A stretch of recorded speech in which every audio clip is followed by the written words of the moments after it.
Hey everybody, welcome to another devlog. Sorry about the mouse cursor. I didn't see it in VR, so that's just gonna be stuck there for this week because I am not about to re-record all this stuff.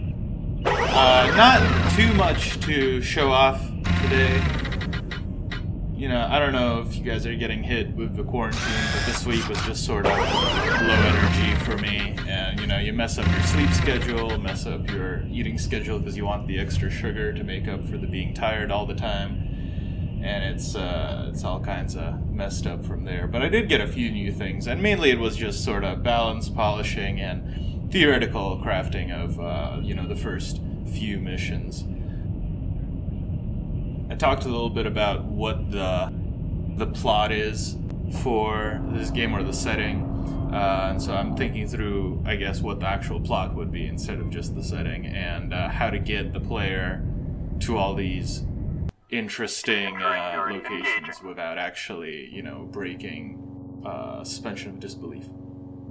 And so in this video, I'm just showing off sort of some of the fine-tuning, some of the extra elements I added. One thing that isn't super visible, I added the capability for AI companions and enemies to rearm and refuel. And I added this nice screen, which is something actually visible. And so previously it would just show you like the health number of your components, but now it shows you a nice picture, and I'll be going through all of the screens and sort of reworking them with pictures instead of debug information.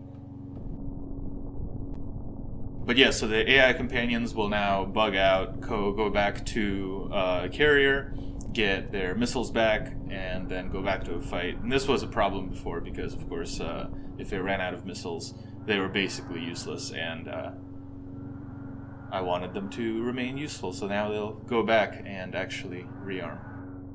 Those were the two big changes for this week. The rest of it is small stuff like fine-tuning missile damage, working with the new weapons. I think it makes for a better combat experience, which is sort of what I'm showing off here. The weapon I've equipped myself with is the Pug. It's named that because it's shorter than the other machine guns, but it has double the firepower of the bare basic Cosmos cannon.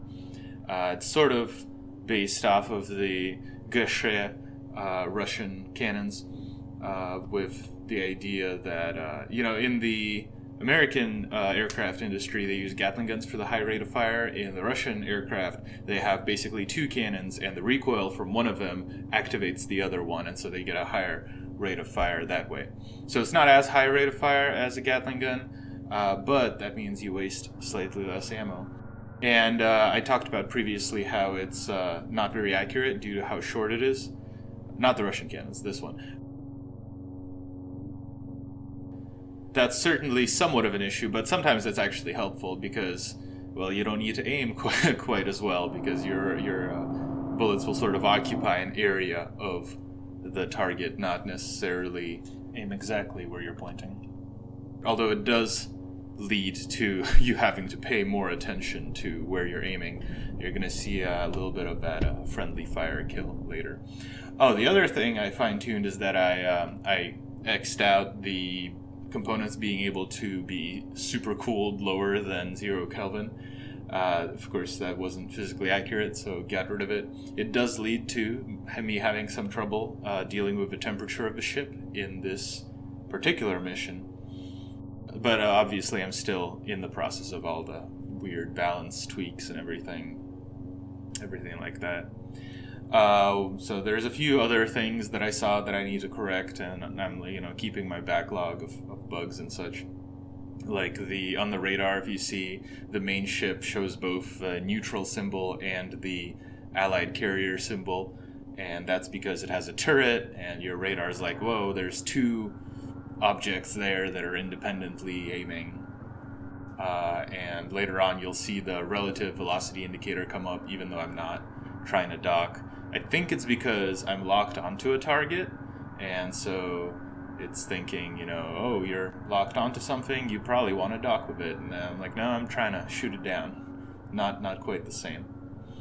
But yeah, this mission's still the same Oh, that was a lot of talking. This mission's still a lot, basically has the same structure. You show up to investigate, you get ambushed, you shoot those guys down, go back to base, and then you have another fight. Fox 5, Fox 2. But, Fox 2. I'll be showing you one thing that's different. Before, if you saw, I was getting attacked by one person.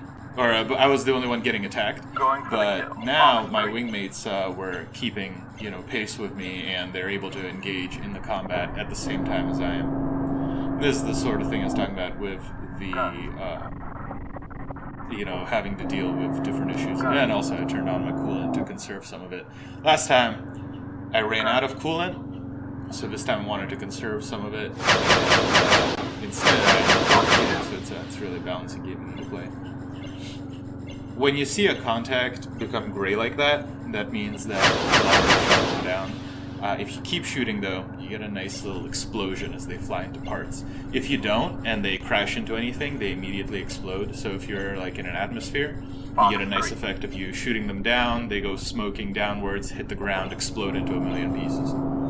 But in space, it's quite likely they won't hit anything else. So if you just keep shooting, they'll explode. But you don't need to. They're not going to shoot at you once they're shot down like that. But you did see that my missiles were much more effective at the range they're supposed to be effective at, or at least the adder missiles. I definitely buffed both their damage and their ability to track. The blackout missiles are still weak without an atmosphere for their fins to go through. So instead I switched to the gun. And you see the gun is a pretty good balanced one where I'm still able to keep my temperature in check. I'm able to put out a high volume of fire. And eventually get a kill. Fox 5. Fox 2. One thing that's a problem at significant range is the actual time to hit them. Not at the 1 kilometer range, but once you get to like 3-4 kilometers, you're really aiming where they're gonna be in like a second, and so you don't get that immediate Fox 3. response. Yeah, so I may have accidentally shot that guy down. That's on my bad. Yeah, still waiting on some other audio files. I have one other person's that I need to cut up and edit, and I have at least one other person who wants to contribute, but their audio equipment is failing them at the moment.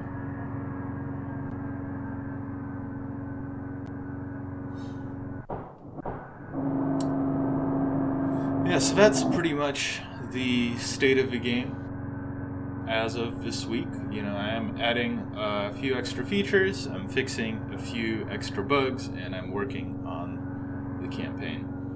One thing I don't show off in the videos that I've added is that if you're shot down previously, it would lead to you having to turn off the game and basically restart. And I added an option for you to be able to go back to a hangar. And also using that same screen, if you finish the mission, you can also go back to a hangar, but with one extra mission unlocked. And so the thing I'll be working on next week is probably a profile and save system, so that instead of everything being unlocked at once, you sort of progress through the game, and it saves your current, unlocks and progress and everything. And if you've gotten this far through the video, then you're probably somebody who's watched the rest of them, and I want to thank you for watching my videos. It really helps me organize my thoughts and sort of gives me the motivation to keep developing. Obviously, this is like a side project. I'm not getting paid or anything, but it's fun to think that at least some other people are, watching out for at least these videos, and eventually for when it'll get published. I got a few questions on my previous videos, so I'll go through them right now. Hacksaw asks where it's out. It's going to be on Steam, hopefully, and probably on itch.io before that. As for when, can't say. Basically, whenever I have the first 4 missions ready in a state that I'm, at least 50% sure that you won't have a terrible bug that'll break your game experience. That's probably when I'll start trying to put it out there. Razara Mayomi asks, can you add a practice sim or something? Yes, absolutely, I can add a practice sim. The plan is the first mission just sort of gets you your bearings on how to fly. The second mission teaches you how to fight. And once you unlock, once you beat a mission, you also unlock like an invasion game mode where it's not part of the plot progression, but you can try out all of your weapons and it'll just have waves of enemies that fly at you and you can fight them. And the reason I don't want to have something like this before you beat a story mission is to sort of preserve the surprise of, seeing what's going to happen. Liam asks, what best time of day to upload videos? No idea. I just upload them as they come out. I am not very good at the presentation side of it. Also, let's build each other up. Absolutely. I don't know what it is you do. I didn't see any videos on your profile other than I had to make a new profile. So once you make something, I'll give you a shout out. Song asks, can you describe your greatest life moment? I like to think that my greatest life moment is ahead of me and I haven't already peaked. But if I had to paint a picture, one time I was in a tropical island and I forgot to bring shoes and I decided, whatever, we're just hanging around on the beach and I can just walk barefoot basically for a weekend or two. And then my friends decided to trek through the jungle, and I went through that jungle barefoot, and it hurt like a bitch. But afterwards, we got to this beautiful lagoon, and I was standing about knee-high in warm water as fish ate the dead skin off of my feet. And I got a bunch of, your mind releases a bunch of chemicals to basically numb the pain. And it was such a tranquil and peaceful moment that it's really like a vivid memory in my mind. And we can absolutely be friends. I also want to thank the Cossack for consistently commenting and motivating. I don't think he had any specific questions, but he does help me get through the week knowing that, somebody like him is out there and invested in my videos. So thank you.